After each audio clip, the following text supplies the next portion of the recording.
Hi guys అందరికి నమస్కారం. ఈరోజు ఏంది వీడియో అంటే ఈరోజు అంబేద్కర్ జయంతి కాబట్టి అందుకో ఇప్పుడే సాంగ్ పాడడానికి పోయినా. అంటే మా ఇంటి ముందర ఉంది అంబేద్కర్. అయితే నేను పాడిన. అయితే ఒక పల్లవి ఒక చరణం 2 లిరిక్స్ పాడినా. అయితే సాంగ్ అయితే హైలైట్ పాడినా అనమాట.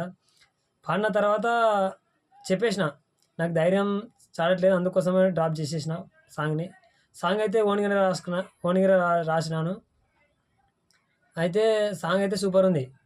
కానీ అట్లా పాడి ఆయన దగ్గర డ్రాప్ అయ్యి వచ్చిన తర్వాత నాకు చాలా బాధ అనిపించింది. అసలు సాంగ్ ఇంత మంచిగా కష్టపడి రాసుకొని ఈ మధ్యలో డ్రాప్ అవుతుంది కదా అని నాకు చాలా బాధ అనిపించింది. అందుకోసమని ఎక్కడైనా స్టూడియో ఉంటే ఖచ్చితంగా వెళ్ళి పాడుతా. ఓకేనా గైస్, మరి బాయ్. మరి ఇప్పుడు అక్కడ డీజే నడుస్తుంది. అయితే నేను ఇప్పుడు ఇంటి దగ్గరికి వచ్చి పాడుతున్నా.